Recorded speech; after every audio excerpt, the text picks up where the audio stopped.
لله الذي بعث فينا رسولا منا يتلو علينا آياته ويعلمنا الكتاب والحكمة ويزكينا والصلاة والسلام على من أرسله بشيرا ونذيرا وداعيا إلى الله بإذنه وسراجا منيرا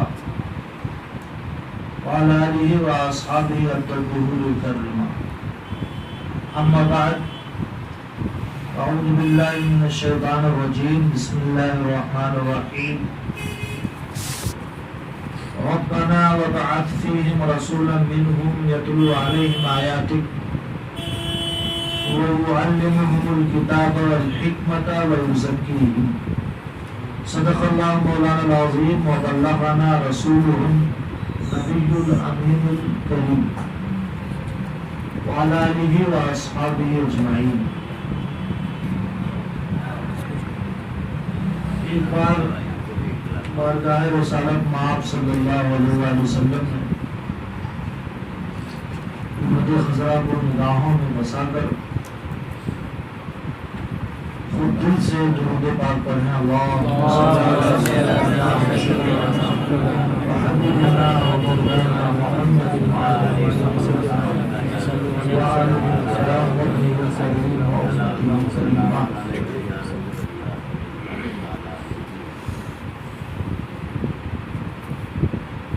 میرات شریف کی محفل ہے. میرے کئی بیانات کسی ٹاپک پر ہیں، لیکن جتنی بار بھی یہ موضوع بیان کیا جائے ہر بار نیا لگتا ہے. ایسے ہی جسے کانپور کا یہ میلاد شریف کا مہینہ اور یہ روز و شب ہر بار پہلے سے زیادہ آپ جوش سے بھرے نظر آتے ہیں. ماشاءاللہ بڑی خوشی ہوئی. میں ان ایام میں شاید پہلی بار آیا ہوں اور ابھی تک کا دن تو باقی کل ہے، تو ہر بار ایک نئی لذت، نئی چاشنی، نیا بلبلا، نیا جوش جس طریقے سے آپ کو ملتا ہے. تو میں پرسنل بتا رہا ہوں، جتنی بار بھی میں اپنے آقا کا میلاد پڑھتا ہوں بار ایک نئی لذت ملتی ہے. اور کیوں نہ ہو، حضور کی پیدائش اتنی امپورٹنس رکھتی ہے اپنے اندر، اتنی اہمیت رکھتی ہے کہ سورہ بقرہ، سورہ آل عمران آیت نمبر 82 آپ ترجمے کے ساتھ پڑھیے، اور اگر تفسیر پڑھ لیں تو سبحان اللہ. اس آیت کو کہتے ہیں آیت میثاق. میثاق کہتے ہیں کوئی آپس میں آپ عہد کریں، معاہدہ کریں یا قول و قرار کریں تو اسے کہتے ہیں میثاق. جب ہمارے جسم نہیں بنے تھے، صرف روحیں تھی. روح کا معاملہ تو جتنا اس میں غوطہ لگائیں گے اتنا حیران ہوں گے. قل الروح من امر ربی، فرماتے ہیں کہ روح میرے رب کا معاملہ ہے. وما اوتیتم من العلم الا قلیلا، اور تمہیں تھوڑا علم دیا گیا. تو روحوں کی دنیا میں اللہ تعالیٰ نے 2 میٹنگیں کی ہیں، 2 کانفرنسز کی ہیں. پہلی کانفرنس اپنے رب ہونے کے حوالے سے، اس نے A to Z ساری روحوں کو جمع کیا اور ان سے ایک کوشچن کیا، الستُ بربکم، کیا میں تمہارا رب نہیں ہوں؟ تو آج دنیا میں جتنے بے ایمان ہیں، ان بے ایمانوں کی روحوں نے بھی ایک زبان ہو کر کے کہا تھا بلا، کیوں نہیں؟ اے اللہ تو ہی تو میرا رب ہے. امام قسطلانی رحمۃ اللہ علیہ کی کتاب مواہب الدنیا پڑھنے سے تعلق رکھتی ہے. تو اس میں یہ ہے کہ پوچھا گیا غالباً حضرت علی سے کہ حضور پہلے کیسے ہیں اور بعد میں کیسے ہیں، لاسٹ میں بھی ہیں اور پہلے، وہی اول وہی آخر. کہتے ہیں حضرت علی کی جب اللہ نے وہ عہد لیا تھا روحوں سے، تو تمام روحوں کو جس روح نے لیڈ کیا تھا، قیادت کی تھی، اور جس نے جواب سکھایا تھا کہ جواب کیا دینا ہے بارگاہ الوہیت میں، وہ روح محمدی تھی۔ تو یہ معنی کر کے آپ اول ہوئے۔ یہ تو آپ سب جانتے ہیں کہ اللہ تعالیٰ نے سب سے پہلے آپ کو اپنے نور سے پیدا کیا، لیکن دوسرے پوائنٹس آپ اسے بھی دیکھیں، اس اعتبار سے بھی ہمارے آقا سب سے پہلے ہوئے کہ اللہ نے جب سوال کیا تھا کہ میں تمہارا رب نہیں ہوں، تو بارگاہ الہی میں جو بلا کہا تھا اور سکھایا تھا کہنے کے لیے، وہ روح محمدی تھی۔ دوسری اہم کانفرنس اللہ تعالیٰ نے خاص لوگوں کے ساتھ کی۔ دنیا میں پہنچ کر جن لوگوں کو اپنی نبوت اور رسالت کا اعلان کرنا تھا، یعنی پیغمبر ہونا تھا، ان کی روحوں کو اللہ نے بلایا، اور خود اللہ فرماتا وَإِذْ أَخَذَ اللَّهُ مِيثَاقَ النَّبِيِّينَ، اور یاد کرو جب اللہ تبارک و تعالیٰ نے نبیوں سے عہد لیا کہ میں جب تمہیں کتاب اور حکمت دوں گا، اور اس کے بعد میرا ایک رسول آئے گا، تو تم اس رسول پہ ایمان لاؤ گے اور اس کی مدد کرو گے۔ کیا تم اس کا اقرار کرتے ہو؟ تو تمام روحوں نے ایک زبان ہو کر کے کہا، کیوں نہ کہتی، روحوں پہ احسان محمدی تھا نا، جواب سکھایا تھا۔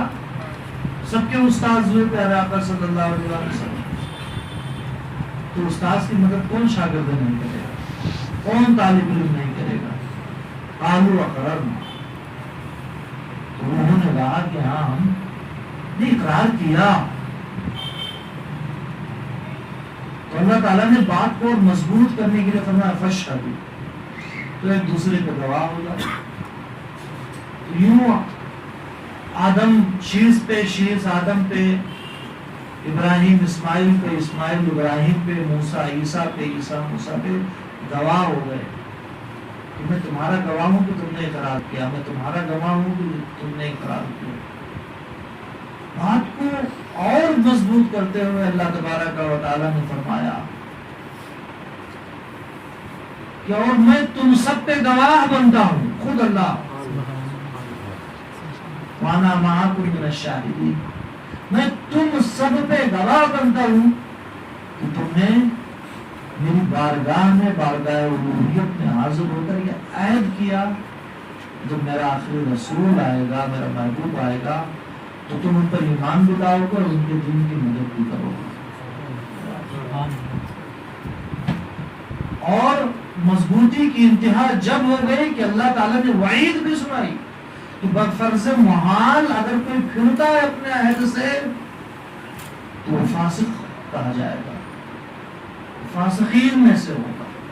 یہ آیت میثاق آپ پڑھیے، تفسیر خازن یا جو بھی پڑھے، اس سے پتہ چلے گا کہ پیارے آقا علیہ الصلوۃ والسلام کہ آمد کا تذکرہ تو جب ہی ہو گیا تھا، روحوں کی دنیا میں ہو گیا۔ ایک اور روایت ملتی ہے کعب احبار سے کہ جب پیارے آقا علیہ الصلوۃ والسلام کے جسم اقدس کو بنانا ہوا تو اللہ تعالیٰ نے فرشتے کو بھیجا کہ جاؤ زمین کا سب سے قیمتی حصہ، سب سے قیمتی مٹی لے کے آؤ۔ فرشتہ آیا اور روضہ پاک کی زمین لے کے گیا، محب الدنیا۔ پھر تسنیم میں جنت کی 2 نہریں ہیں، ایک کا نام ہے کوثر اور دوسرے کا تسنیم، بڑی اہم اور مبارک نہریں۔ تو اس سے پیارے آقا علیہ الصلوۃ والسلام کہ اس مٹی کو جس سے آپ کا پتلا بننا تھا، جس سے آپ کا جسم بننا تھا، گوندھا گیا۔ گونجنے کے بعد وہ ایک سفید موتی کا گنبد یہ شیپ بن گیا، تو اس میں بڑا نور ہوا۔ فرشتوں نے پوچھا ہے اللہ کا یہ کس کا نور ہے؟ تو اللہ نے فرمایا کہ میرے محبوب کا نور ہے۔ تو فرشتوں نے اپنی مرضی سے اس نور کا طواف کیا، اور یہ واقعہ آدم علیہ السلام کے سجدے سے بھی ہزاروں سال پہلے کا. یہ نوابل دنیا میں امام قسطلانی رحمۃ اللہ تعالیٰ علیہ اپنی سند سے ذکر کرتے ہیں. میلاد کے حوالے سے یہ چیز میرے لیے نہیں تھی، ہم نے آپ کو بھی ٹرانسفر کر دیا. اب حضور صلی اللہ علیہ وآلہ وسلم کی میلاد پر ایک اور آپ نے سنا ہوگا کہ ابرہا وہ خانہ کعبہ میں خانہ کعبہ ڈھانے آیا تھا. سنا ہوگا نا، علم تعالیٰ کیف فعل ربک باصحاب الفیل. تو جب ہاتھیوں کا لشکر لے کے آیا، حضرت عمر کے زمانے میں جب ایرانیوں سے مٹ بھیڑ ہوئی اور ہاتھیوں کا لشکر آیا تو عربوں کے گھوڑے بدک جا رہے تھے. بیٹل آف جسر، بڑے بڑے قائد ہاتھیوں کے ہاتھوں شہید ہوئے. سونے میں پھنسا کر کے ہاتھی انہیں مار دیتے تھے، عربوں کے گھوڑے بدکتے تھے. تو اس زمانے میں ہاتھی جو بالکل انوکھی چیز تھی، ہاتھیوں کا لشکر لے کے آیا تھا ابرہا. پورا واقعہ آپ جانتے ہیں. تو اب میٹنگ ہوئی، فوراً قریش کے تمام سردار جمع ہوئے عبد المطلب کے ساتھ کہ ہمارے سردار کرنا کیا چاہتے. اچھا یہ واقعہ نہیں بیان کر رہا ہوں، آپ سوچتے ہوں گے اس کا حضور کے میلاد سے کیا تعلق. تو امام قسطلانی ابن قیم جو ابن تیمیہ کا شاگرد، اس کے حوالے سے لکھتے ہیں کہ ابرہا جو تھا یمن سے آیا تھا اور وہ عیسائی تھا، کرسچین. حضور کے زمانے تک عیسائیوں کا ایک گروہ تھا جو تثلیث کا قائل نہیں تھا، یعنی وہ حق پہ تھا، وہ اللہ کی وحدانیت کا اقرار کرتے تھے. اور امام نصفی نے اس بات کو لکھا ہے. تو یمن سے ابرہا آیا تھا، وہ کرسچین تھا، اور مکہ کے لوگ جو تھے مشرک، شرک کرتے. تو بھائی مدد کس کی ہونی چاہیے؟ مشرکوں کی ہونی چاہیے یا موحدوں کی اور عیسائیوں کی ہونی چاہیے؟ دماغ کیا کہتا ہے؟ دماغ یہ بھائی وہ آسمانی مذہب کے ماننے والے تھے، عیسیٰ علیہ السلام کے فالوورز تھے، ان کی مدد ہونی چاہیے. لیکن اللہ نے ان کی مدد نہیں کی اور مکہ کے مشرکوں کی مدد کر دی. اس واقعے کے 50 یا 55 دن کے بعد، یعنی 2 مہینے سے بھی کم، پیارے آقا علیہ السلام کی پیدائش ہوتی ہے. محرم میں یہ واقعہ ہوا اور سفر گزار کے ربیع الاول میں پیارے آقا علیہ السلام کی پیدائش ہوئی. تو اس کا آخر ہمارے حضور کے میلاد سے اور پیدائش سے کیا تعلق؟ یہی امام قسطلانی لکھتے ہیں کہ جب ابرہا کعبہ ڈھانے آیا تو ایک ہنگامی میٹنگ ہوئی ایمرجنسی، اور صحن کعبہ میں جب میٹنگ ہوئی سرداروں نے کہا کہ ہمیں کیا کرنا چاہیے. تو عبد المطلب نے ایسا جواب دیا، ایسا حیران ہو گئے. وہ اپنے سردار کی طرف دیکھ نہیں پاتے تھے آنکھ اٹھا کر کے، لیکن اب ان سے سوال کرنے لگے. جواب ہی ایسا تھا. عبد المطلب کہتے ہتھیار ڈال دو، گھر چھوڑ دو، پہاڑوں میں چھپ جاؤ. تو کہتے ہیں سردار ہم کعبہ کی روٹی کھاتے ہیں، ہمارے چولہے کعبہ سے جلتے ہیں. مکہ کی جو اکنامی تھی، وہاں کی جو تجارت تھی، 2 چیزوں پہ ڈیپینڈ تھی. وہاں کی اکنامی، ٹریڈ اینڈ کامرس. وہ 2 انٹرنیشنل ٹریڈ کرتے تھے، ایک روم کی طرف اور دوسرے یمن کی طرف. یہاں کی چیزیں وہاں کی منڈیوں میں بیچتے تھے، بڑا فائدہ ہوتا تھا، اور وہاں کی چیزیں لا کر مکہ کی منڈیوں میں بیچتے تھے، یہاں بھی بڑا فائدہ ہوتا. ایک چیز ٹریڈ اور دوسرے کامرس. کعبہ کی عزت شروع سے مسلم ہے. خود اللہ فرماتا ان اول بیت وضع للناس للذی ببکۃ مبارکا وہدی للعالمین، کہ سب سے پہلا گھر اللہ کی عبادت کے لیے جو زمین پر بنایا گیا وہی ہے جو مکہ میں ہے. وہ ہدایت ہے لوگوں کے لیے. تو آدم علیہ السلام کے زمانے سے لے کر اب تک کسی نہ کسی شیخ میں کعبہ کے حج اور طواف کا کلچر اور ٹریڈیشن قائم تھا. تو لوگ دور دراز سے آتے تھے, کعبے کا طواف کرتے تھے, چڑھاوے چڑھاتے تھے اور ان کی منڈیوں میں خریدتے تھے. تو انہی کی تو اکنامی انکریز ہوگی, انہی کی تو تجارت بڑھے گی. تو دو چیزوں پہ ڈیپینڈ تھی. تو ٹریڈ بھی ان کا کعبے کی وجہ سے ہوتا تھا, ورنہ عرب میں کوئی گورنمنٹ تھی نہیں. اور جہاں گورنمنٹ نہیں ہوتی ہے تو کتنے ماردھاڑ, کتنے مرڈرز ہوتے ہیں. انگریز چلے گئے تھے اور ستا ہمیں سونپ گئے تھے, تو شروع زمانے میں آپ سب جانتے ہوں گے کہ جو بھاری پڑتا تھا وہ فنش کر دیتا تھا, بالکل لاقانونیت تھی. تو گورنمنٹ نہ ہونے کے باوجود اتنے سارے ڈاکو, صحرائی ڈاکو جو دوسرے قافلوں کو لوٹ لیا کرتے تھے, مگر جب یہ مکہ والے جاتے تھے تو ان کا استقبال کرتے تھے, دعوت کرتے تھے کہ ہولی کعبہ کے کسٹوڈین آ گئے, یہ متولی ہے خانہ کعبہ کے, یہ مجاورین ہے وہاں کے. تو انہیں کچھ چھوٹا نہیں تھا, ٹچ نہیں کرتا تھا. یہ بھی کعبہ کی برکت, اور جو لوگ آتے تھے خریدتے تھے یہ بھی کعبہ کی برکت. تو انہوں نے کہا کہ کعبہ ہماری آن بان شان ہے, ہمارے سمان اور لজ্جا کی بات ہے, اور آپ یہ کہنا چاہیے تھا کہ لڑ کر کے جان دے دیں کعبہ کی حفاظت کے لیے, لیکن آپ ایسا نہیں کر رہے. تو دو جواب تاریخی کتابوں میں ملتے ہیں کہ آپ سب جانتے ہیں. عبد المطلب نے یہ کہا کہ بھائی ہر گھر کا ایک مالک ہوتا ہے, وہ گھر کی حفاظت کرتا ہے, اور کعبہ کے ہم مالک تھوڑی ہیں, کعبہ کا رب اللہ تعالیٰ ہے, تو وہ اپنے گھر کی حفاظت کرے گا. توکل سے کھڑا ہوا تھا. یہ ساری چیزیں بتاتے ہیں کہ عبد المطلب جو تھے وہ موحد تھے. انہوں نے کہا کہ لات منات عزا ہبل یہ کعبہ کی حفاظت کرے. انہوں نے کہا کہ کعبے کا رب کعبہ کی حفاظت کرے گا. دین ابراہیمی پر کئی سارے پروفس ہیں. اچھا, اور دوسری چیز جو میں آج بتانا چاہتا ہوں, اور جس کا حضور کے برتھ ڈے سے, حضور کے میلاد سے, یوم پیدائش سے تعلق ہے, وہ یہ کہ عبد المطلب نے کہا کہ سرداران میرے ماتھے میں دیکھو اور کعبے کے غلاف پہ دیکھو. تو سرداروں نے دیکھا کہ عبد المطلب کے ماتھے سے ایک نور نکل رہا ہے اور کعبہ کے غلاف کو پڑھ کے چراغ کی طرح جل رہا ہے, روشن.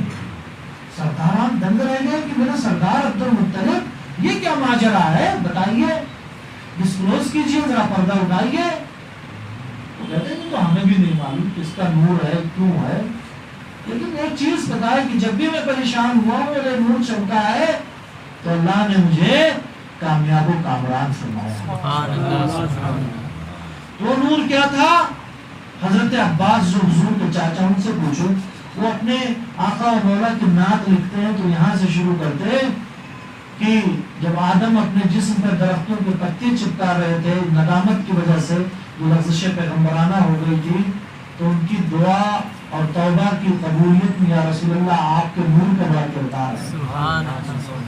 جب پوری دنیا میں پہاڑوں کے اوپر بھی 40-40 گز اونچا پانی تھا, کشتی نوح, تو نوح علیہ السلام کی کشتی جو منزل ساحل مقصود سے ہمکنار ہوئی, لوگ نجات پا گئے. یا رسول اللہ اس کشتی میں بھی نوح کے پیشانی میں آپ جلوا گئے. یہ عباس کہتے ہیں, حضرت عباس بن عبد المطلب, وہ چاچا ہیں ہمارے آقا کے, اور خطبہ جمعہ میں جن کا نام لیا جاتا ہے, اتنے معزز ہیں. وَبِالْفَضْلِ الْعَبَّاسِ, تو یہی حضرت عباس ہیں. کہتے ہیں یا رسول اللہ, ابراہیم کو نمرود کی آگ کیسے جلا سکتی تھی جبکہ ابراہیم کے ماتھے میں آپ کا نور جگمگا رہا تھا. یا رسول اللہ, خانہ کعبہ سے تو آپ کو اپنے مشن کا, دعوت و تبلیغ کا آغاز کرنا تھا, تو آپ کے ہوتے ہوئے کعبے کا بال کیسے بہتا ہو سکتا؟ تو آدم نے کعبہ بنایا, کعبہ بچایا نہیں. ابراہیم نے کعبے کی تعمیر کی, کعبہ بچایا نہیں. لیکن آمنہ کے لال کو یہ شرف حاصل ہے, پیدا ہونے سے پہلے جب کعبہ کے مان سمان کی بات آئی تو آپ کے نور نے کعبہ کی حفاظت کی. اور پھر جب قریش خانہ کعبہ کی تعمیر کر رہے تھے تو آپ نے اپنے ہاتھوں حجر اسود رکھ کر کے کعبہ کی تعمیر کا بھی فریضہ انجام دیا. اور یہی نہیں بلکہ اللہ نے جو حکم دیا تھا وَعَقِدْنَا إِلَىٰ إِبْرَاهِيمَ وَإِسْمَاعِيلَ أَن طَهِّرَ بَيْتِيَ لِلطَّائِفِينَ وَالْعَاكِفِينَ وَالرُّكَّعِ السُّجُودِ. یعنی میں نے ابراہیم اور اسماعیل کو حکم دیا کہ ہمارے گھر خانے کعبہ کو پاک کریں طواف کرنے والوں کے لیے اور رکوع سجدہ کرنے والوں کے لیے. تو اس زمانے میں تو کوئی بت تھے نہیں وہاں, پاکی کب ہوتی ہے ہو تو ڈائریکٹلی حکم تو ابراہیم اور اسماعیل کو تھا کہ کعبہ کو پاک کرے. اللہ عالم الغیب والشہادہ ہے, لیکن انڈائریکٹلی یہ حکم حضور علیہ الصلوۃ والسلام کو تھا کہ اے محبوب ابراہیم اور اسماعیل کو تعمیر کر رہے ہیں, پھر جب قریش اور اہل مکہ اس میں بت بٹھا دیں گے تو آپ کی ذمہ داری ہے کہ میرے گھر خانے کعبہ کو بتوں کی نجاست سے پاک کریں. اور جو حضور علیہ السلام نے تینوں کام کیے, کعبہ بچایا بھی, کعبہ بنایا بھی, اور کعبہ کی تطہیر بھی فرمائی. حضرت علی کے ساتھ مل کر کے حضور علیہ السلام نے کعبہ کے بتوں کو ڈھایا. دو چیزیں ہوتی ہیں, میں آپ کو سمجھاؤں. اعلان نبوت کے بعد پیغمبروں سے عقل میں نہ آنے والی جو چیزیں ظاہر ہوتی ہیں ان کی مدد کے لیے انہیں معجزہ کہتے ہیں. چاند دو ٹکڑے ہو, حضور کا معجزہ. ڈوبا ہوا سورج واپس آ گیا, شمس کی رجعت ہوئی. رجعت مطلب ہوتا ہے واپسی. طلاق رجعی اسی معنی کہتے ہیں کہ آپشن ہوتا ہے, آپ واپس لا سکتے ہیں بھیا کی امی کو. تو رد الشمس, سورج کی رجعت ہوئی, یہ حضور علیہ الصلوۃ والسلام کا معجزہ. بدر کا معرکہ دن میں ہوگا, رات میں حضور نے اپنی عصا لاٹھی مبارک سے اور چھڑی سے بتا دیا کون مردود کہاں مرے گا. یہ حضور علیہ السلام کا معجزہ. علی کی آنکھوں میں لعاب بین ڈال کے فاتح خیبر بنا دیا, معجزہ. حضرت جابر کی آنکھوں میں لعاب بین ڈال کے پورے لشکر کو کھانا کھلا دیا, معجزہ. اور اعلان نبوت سے پہلے جو چیزیں ایسی ظاہر ہوتی ہیں انہیں ارحاس کہا جاتا ہے. حضور علیہ السلام فرماتے ہیں میں مکہ کے اس پتھر کو آج بھی پہچانتا ہوں جو اعلان نبوت سے پہلے جب میں گزرتا تھا تو پتھر کہتا تھا الصلوۃ والسلام علیہ.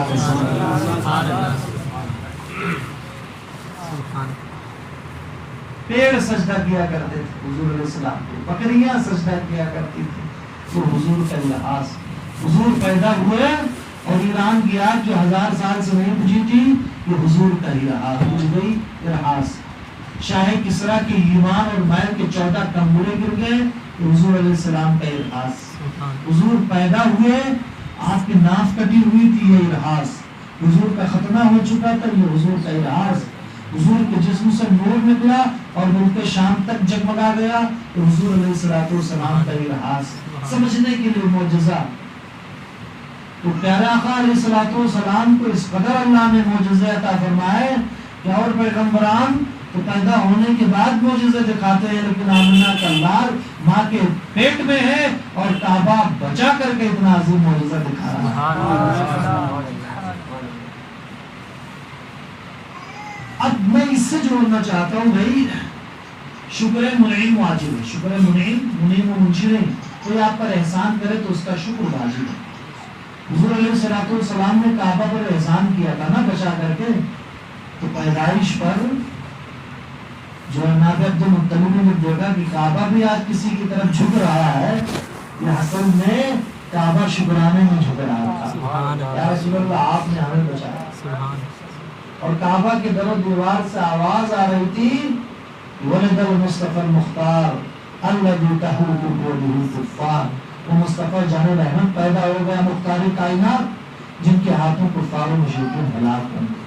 یہ شکرانے میں آواز آ رہی تھی اور کعبہ کے بتوں کو دھمکایا بھی جا رہا تھا کہ کفر از کعبہ برخیزت کجا مارد مسلمانی, کہ میرے اندر بتائیے میں توحید کے لیے بنایا گیا تھا, میرے اندر سے لوگ شرک کو بڑھاوا دے رہے ہیں, اب آ گیا ہے مجھے پاک کرنے والا. اب توحید کا بول بالا ہوگا اور شرک کا خاتمہ ہوگا. اب یہ تو میں قرآن قرآن پاک سے اور چیزوں سے حضور کے میلاد کو بیان کر رہا تھا. اب آئیے حضور کی زبانی حضور کا میلاد. صحیح مسلم کی حدیث سے پاک ہے.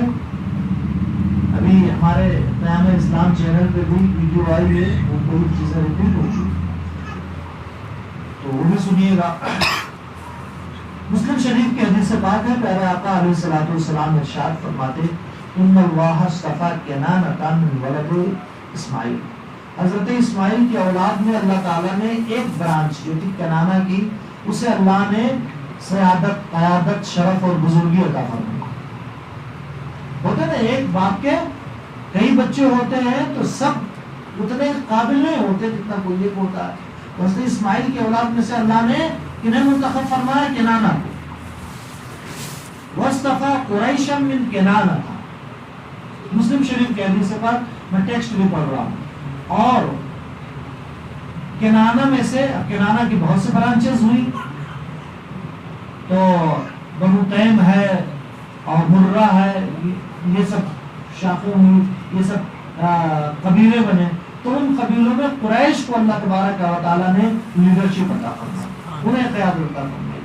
واصطفیٰ بنی ہاشم من قریش, اور قریش میں کئی خاندان ہوئے, تو خاندان بنو ہاشم کو اللہ تبارک و تعالیٰ نے لیڈرشپ عطا فرما دی, قیادت, شرف, بزرگی عطا فرما دی. پیارے آقا فرماتے ہیں واصطفانی من بنی ہاشم, اور بنو ہاشم میں اللہ نے مجھے قیادت عطا فرما دی. آگے پیارے آقا علیہ الصلوۃ والسلام ارشاد فرماتے ہیں کہ میں آدم کی اولاد کا سردار ہوں ولا فخر, انا سید ولد آدم ولا فخر, میں آدم کی اولاد کا سردار ہوں لیکن مجھے اس پر فخر نہیں کرتا. میں اس پر میلاد میں ہوتا کیا ہے, حضور کا نسب بیان کیا جاتا ہے, حضور کی پیدائش بیان کی جاتی ہے, اور حضور کا مقام اور مرتبہ بیان کیا جاتا ہے طاقت بشری کے مطابق. تو اس حدیث پاک میں دیکھیں پہلے آقا علیہ الصلوۃ والسلام خود یہ ساری چیزیں بتا رہے ہیں کہ نہیں بتا رہے. آگے آقا علیہ السلام فرماتے ہیں کہ میدان محشر میں جانے کے لیے سب سے پہلے جس کی قبر شق ہوگی, پھٹے گی, وہ میں سب سے پہلے میدان محشر میں میں جاؤں گا. عالم ارواح میں بھی آپ نے لیڈ کیا تھا اور میدان محشر میں بھی آپ لیڈ کر رہے ہیں. فقط اتنا سبب ہے انعقاد بزم محشر کا کہ ان کی شان محبوبی دکھائی جانے والی. فرماتے وہاں افضل مشفعین, اور سب سے پہلے میدان محشر میں جس کی شفاعت قبول کی جائے گی وہ میں ہی ہوں. تو مسلم شریف کی حدیث پاک. ایک اور حدیث پاک ہے جو یہ بھی مسلم شریف میں ہے. پیارے آقا علیہ السلام سے پوچھا گیا یا رسول اللہ آپ دوشنبہ کے روزے کے بارے میں کیا فرماتے ہیں, پیر کا روزہ. اب دیکھیے حضور فرما رہے تھے پیر بڑا پیارا دن ہے, لیکن حضور علیہ الصلوۃ والسلام اس روزے کو اور اس دن کو کیسے اپنی پیدائش سے جوڑتے ہیں. پھر وہ کہتے ہیں کہ کیوں میلاد مناؤ, بھائی ہم کیوں نہ منائیں. حضور سے پوچھا گیا کہ یا رسول اللہ دوشنبہ اور پیر کے روزے کے بارے میں کیا کہتے ہیں, تو حضور فرماتے ہیں ذاک یوم ولدت فیہ, ارے پیر کے روز تو میں پیدا ہوا تھا نا. کیا چاہیے, ہم عشق کے بندے ہیں, جو بات بڑھائی ہے. دیکھیے اب کیا ثبوت چاہیے. خیر ایک اور حدیث پاک جو مسند امام احمد ابن حنبل میں بھی ہے اور ابن اسحاق جو سیرت کی حضور کی بایوگرافی کی فرسٹ بک ہے, اس میں پیارے آقا علیہ السلام کے صحابہ ایک دن مچل گئے اور عرض کرنے لگے یا رسول اللہ اخبرنا عن نفسی, میں ایکسپلور کرتا چلوں گا, تشریح کرتے. یا رسول اللہ آپ نے دین کا سب کچھ پیکج دے دیا, بتا دیا, آپ اپنے بارے میں بتا دیں کہ آپ کیا ہیں. بھائی درختوں کو آتے ہوئے جڑ سمیت, چاند کے دو ٹکڑے ہوتا دیکھ کر, سورج کو پلٹتا دیکھ کر کے, فاتح بدر و حنین ہوتا دیکھ کر کے آئے گا, دماغ میں بات آئے گی نا. تو حضور کی آمد سے پہلے تو مکہ میں چند پڑھے لکھے لوگ تھے, لیکن ایسا تعلیمی انقلاب برپا کیا کہ اب ان پڑھ کوئی دکھتا ہی نہیں ہے. جہاں کوئی گورنمنٹ بن ہی نہیں پائی آج تک، اسے ایک اسٹیٹ بنا دیا کانسٹیٹیوشن آف مدینہ کے ذریعے سے، تو بالکل انبلیویبل. یہ پرسنالٹی ہے کون؟ ضرور تو کوئی چیز ہے جو ہم نہیں جانتے. تو پوچھ ہی لیا، یا رسول اللہ اخبرنا عن نفسک، اے میرے آقا و مولا آپ اپنے بارے میں بتا دیں آپ کیا ہیں. وہ عرب جو اپنے جانوروں تک کے نسب کو محفوظ کرتے تھے کہ اس گھوڑے کا باپ کون ہے، اس کا دادا کون ہے، اس کا پردادا کون ہے، اس کا پردادا کون ہے، جانوروں تک کے نسب کو بغیر لکھے محفوظ کر لیتے تھے. وہ لکھنے کو توہین سمجھتے تھے ایک طرح سے. اللہ نے اتنا غضب کا حافظہ دیا تھا عربوں کو. حضرت عمر بھی جب لکھنے پڑھنے کا زمانہ ہوا تب بھی عربوں کے دماغ اور ذہانت کے بارے میں کیا کہتے ہیں؟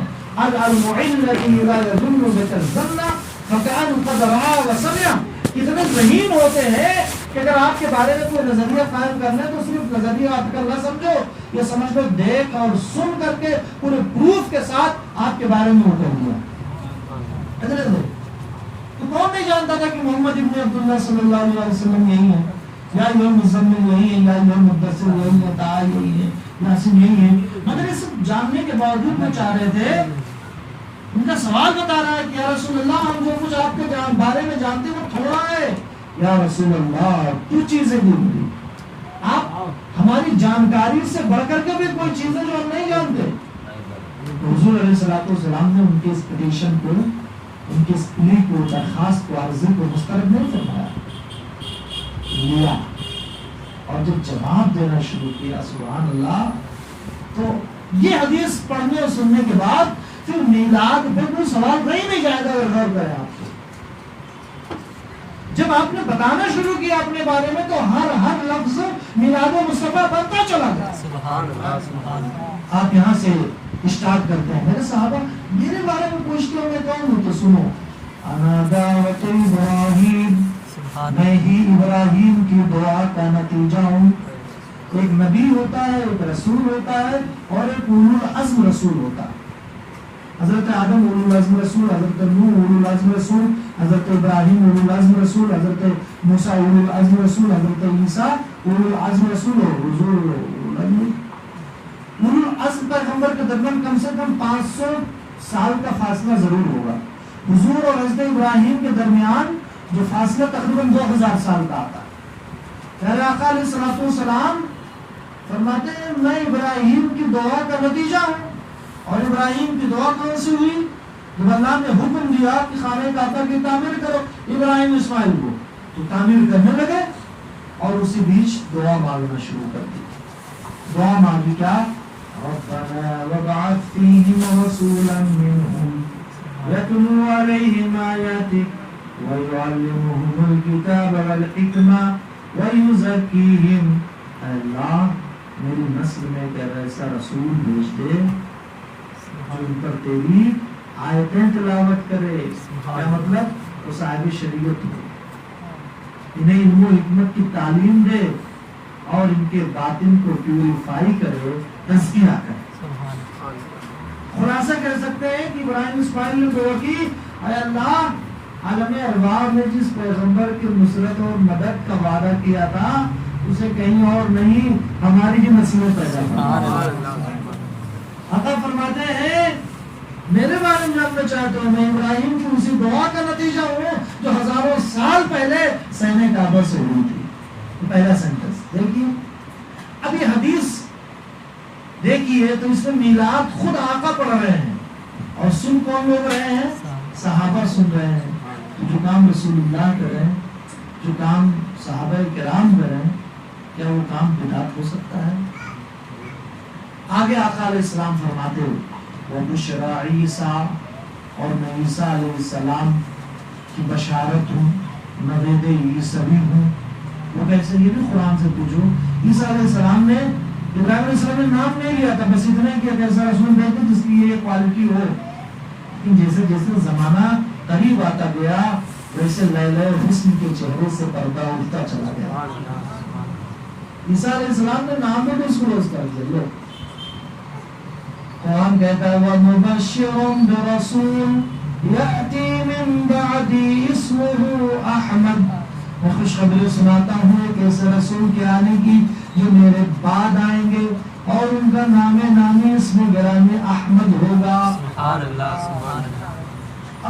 ہوتا ہے حضور کا نام محمد بھی ہے اور احمد بھی ہے، تو عیسیٰ علیہ السلام نے صرف احمد ہی کو نوٹس کیا، تو اس آسمانوں پہ حضور کا نام احمد اور زمین پہ محمد۔ عیسیٰ علیہ السلام کی لائف اگر دیکھ لے تو زمین پہ تو تھوڑے سال رہے 33 ایئرس، 23 ایئرس زمین پہ تھے اور ابھی آسمان پر ہیں، پھر تھوڑی مدت کے لیے آئیں گے، تو آسمان والوں کے ساتھ انہیں خاص اٹیچمنٹ ہے، تو وہ نام بتایا لوگوں سے جو آسمان والوں کا نام ہے۔ تو دو چیز بتا دی آقا علیہ السلام نے اپنی پیدائش سے پہلے، ابھی بھی اپنی پیدائش نہیں بتائی، اب تیسری چیز بتاتے ہیں، وَرُوِيَا أُمِّي الَّتِي رَأَتْ، اے صحابہ میں اپنی ماں کا وہ خواب ہوں جو میری ماں نے دیکھا تھا۔ ماں نے خواب کیا دیکھا تھا؟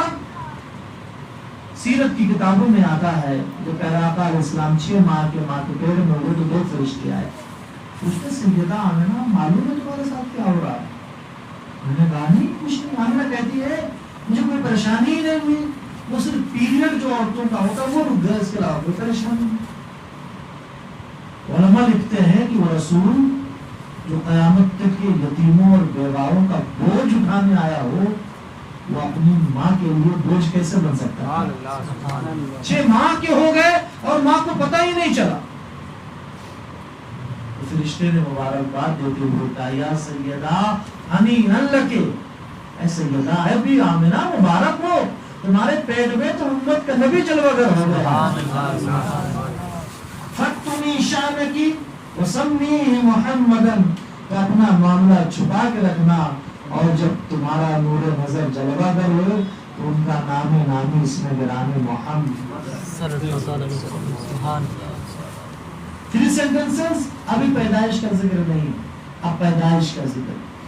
کہتے ہیں جب میں پیدا ہوا تو ایک ایسا نور نکلا، اضاءت لها قصور الشام، کہ جس کی روشنی میں میری ماں نے ملک شام کے شاہی محلات کو دیکھ لیے۔ سبحان اللہ، سبحان اللہ۔ اب پیدائش بیان ہو گئی، اسی پہ بس نہیں، آقا علیہ السلام اب اپنی رضاعت بھی بیان کر رہے، لو سنو، اور پوری زندگی تو دیکھ رہے، جو تم نے نہیں دیکھا وہ میں بتا رہا ہوں۔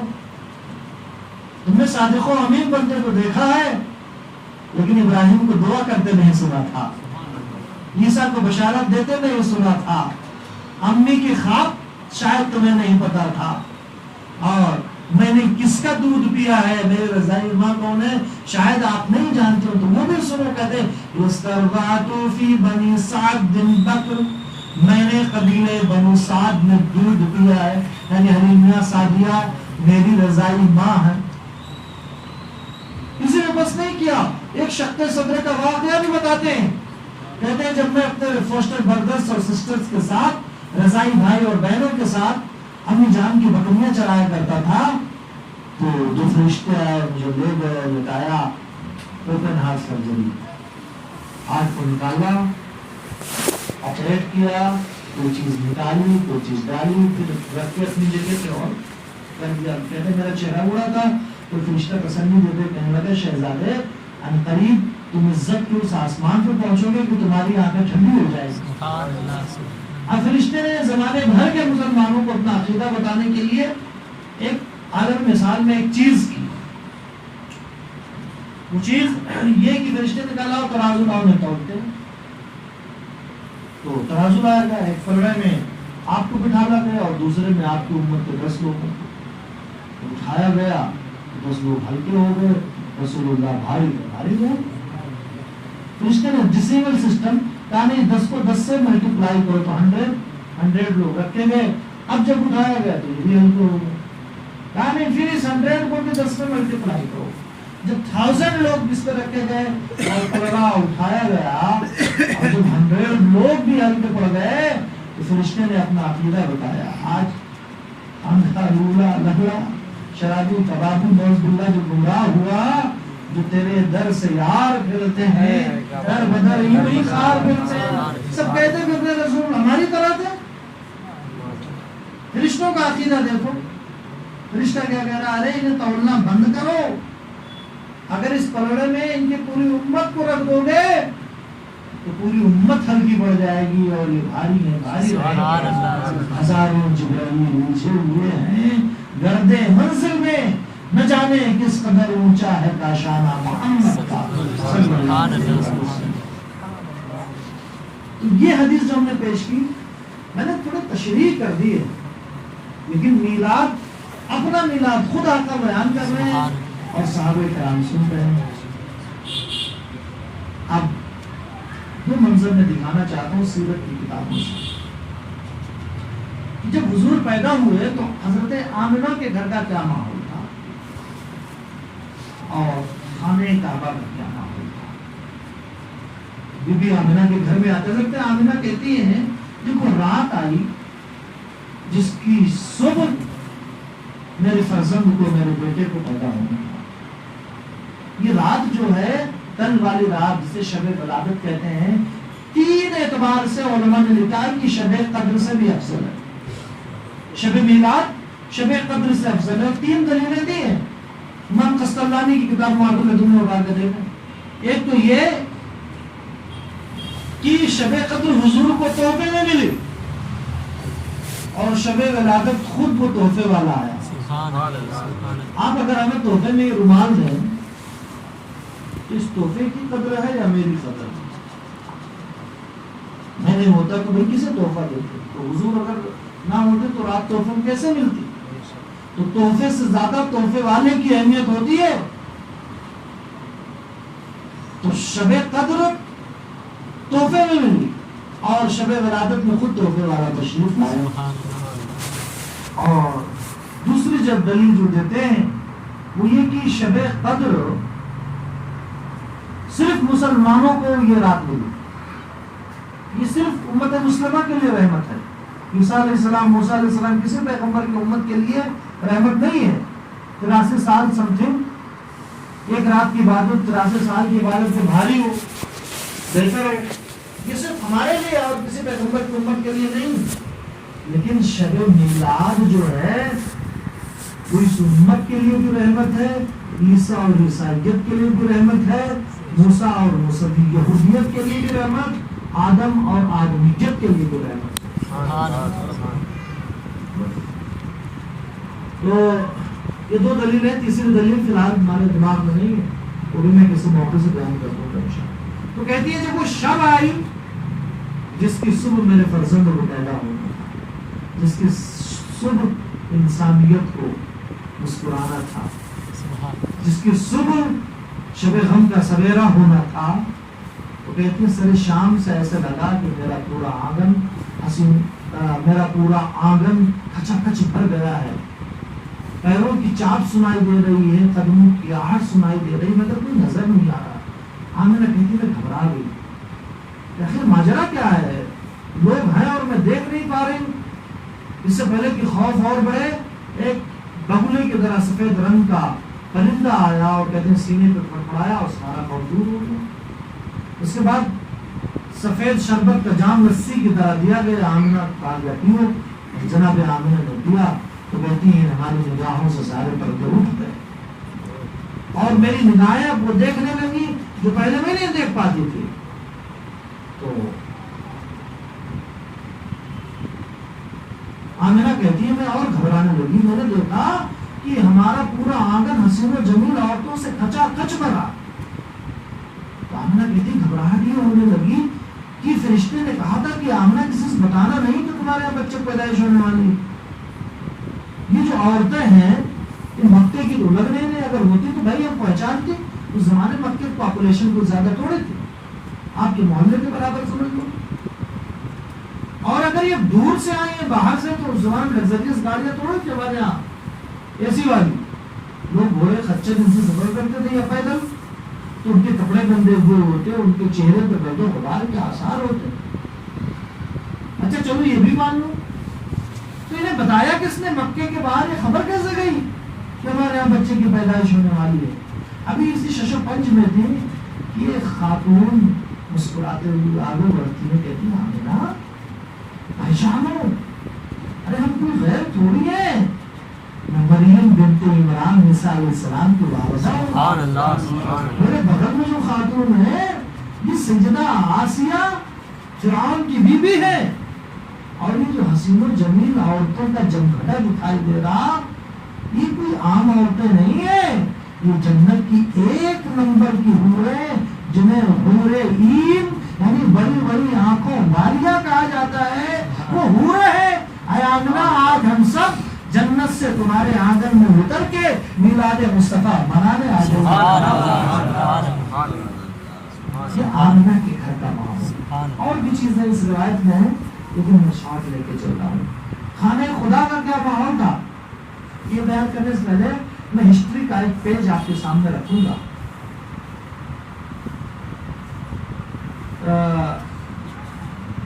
60 سینچری میں کرسچن ایرا، عرب کے بغل یمن ہے اور حبشہ، وہاں سعید بن زیزن نامی ایک شخص کو تخت ملا تھا، تو بہت سارے لوگ ڈیلیگیشن، آج بھی ہمارے یہاں جب الیکشن ہوتا ہے کوئی پارٹی کو میجورٹی ملتی ہے اور اس کا پی ایم سی ایم بنتا ہے تو اس پہ فون کالس مبارکباد آنے لگتی۔ اس زمانے میں ٹریڈیشن یہ تھا کہ لوگ جاتے تھے، تو مکہ کے لوگ چونکہ انہیں یمن جانا پڑتا تھا، پریئر کرنا پڑتا تھا اور وہاں ستا پریورتن ہوا تھا، تو جناب عبد المطلب کی سرکردگی میں ایک ڈیلیگیشن جاتا ہے اس بادشاہ کے پاس۔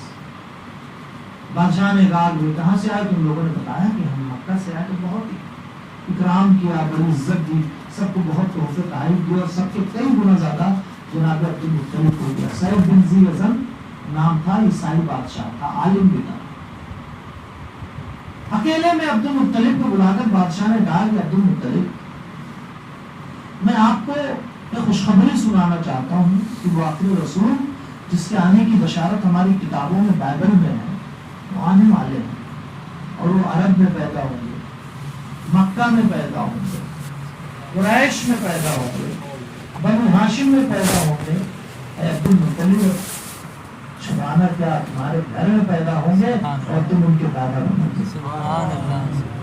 جناب عبد المطلب نے جب سے خوشخبری سنی ہے تب سے زندگی کا شیڈول بدل گیا ہے۔ وہ خود کہتے ہیں کہ المال ظلم زائد المال بادشاہی کی طرح ہے، ابھی ہے اور ابھی نہیں ہے، ختم ہو جائے گا، لیکن بادشاہ نے جو خوشخبری سنائی اس کی برکتیں قیامت تک ختم نہیں ہوں۔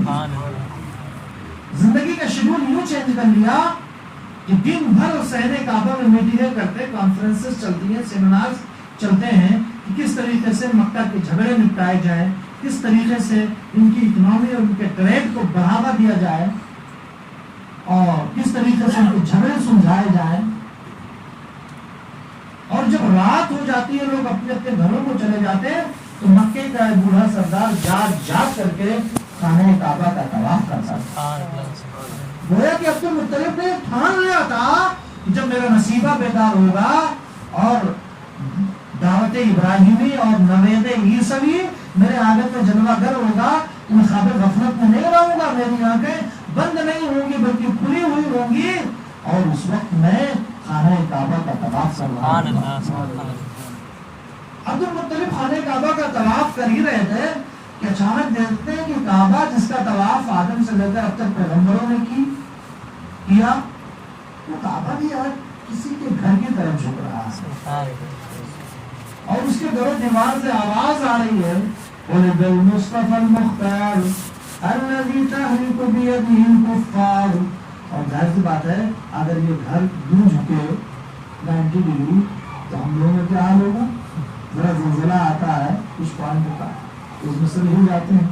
جب کعبہ جھکا حضور کی آمد پر احسان مندی میں تو بڑے بڑے جو بت براجمان تھے، اللہ کے صفات کا مظہر، لات کو اللہ سے بنا لیا تھا، منات کو منان سے بنا لیا تھا، عزا کو العزیز سے بنا لیا تھا، کہ صفات کو مجسم کر لیا تھا اللہ کے صفات کو، اللہ اس کی پوجا شروع کر دی تھی۔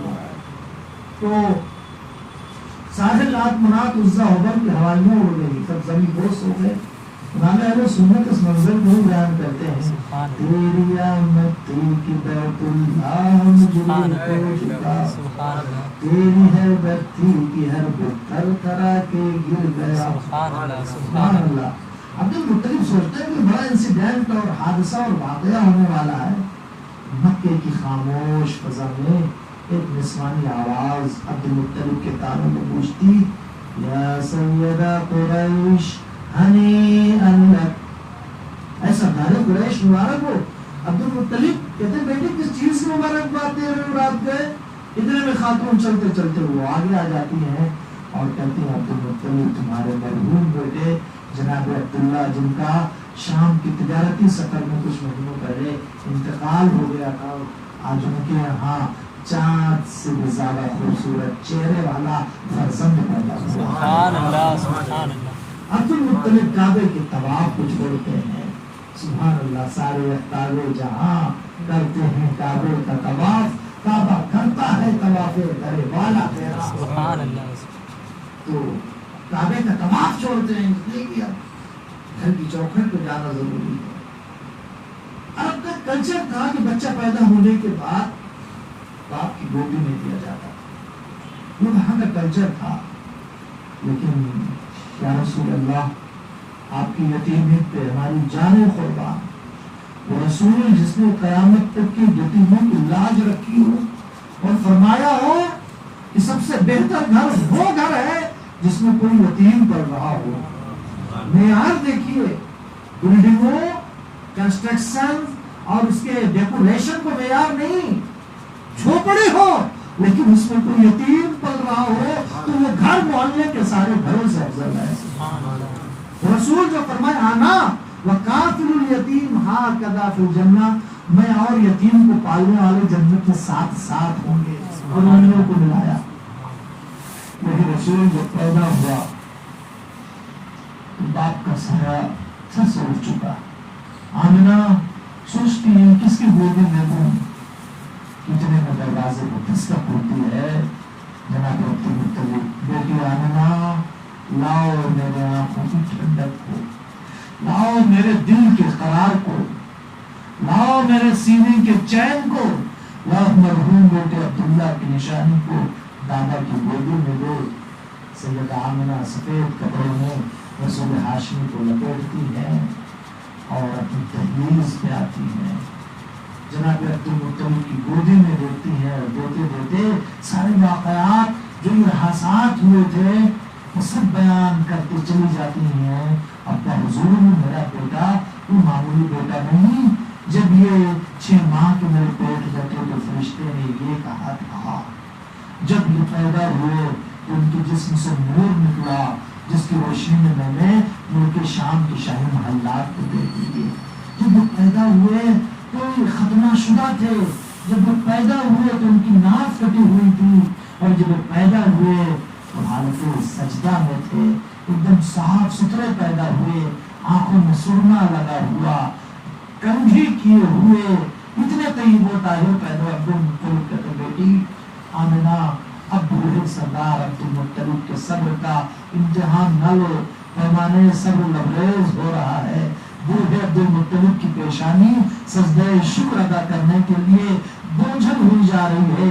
بیٹی اجازت دو اب اس بوڑھے سردار کو اب جانے دو مجھے خانہ کعبہ میں تاکہ میں اپنے ارمانوں کی دنیا کو آباد کر سکوں. اللہ کا شکر ادا کر کے عبد المطلب اپنے لال کو جانے کائنات کو محمد بن عبداللہ کو اپنی گودی میں لیے ہوئے ہیں. آج عبد المطلب کو محمد بن عبداللہ کی صورت میں عبداللہ ابن عبد المطلب کی اپنے بیٹے کی زیارت ہو رہی ہے. بلکہ کہہ سکتے ہیں کہ آج رخ مصطفیٰ میں رخ عیسیٰ بھی جلوگر ہے، رخ مصطفیٰ میں رخ موسیٰ بھی جلوگر ہے، رخ ابراہیمی بھی جلوگر ہے، رخ آدم بھی جلوگر ہے. کیوں نہ ہو؟ جامع نے کبھی کو کہا ہے یا رسول اللہ حسن یوسف دم عیسیٰ ید بیضا داری انچے خوباں ہمہ دارم تو تنہا داری. یا رسول اللہ آپ کے اندر حضرت یوسف کا حسن جمال، حضرت موسیٰ کا ید بیضا، حضرت عیسیٰ کا دست شفا سب کچھ موجود ہے. بلکہ یا رسول اللہ پیغمبروں کو اور کاملین کو جو کمالات جو خوبیاں الگ الگ ملی تھی یا رسول اللہ سب آپ کی ذات میں اکٹھا کر دی گئی ہیں.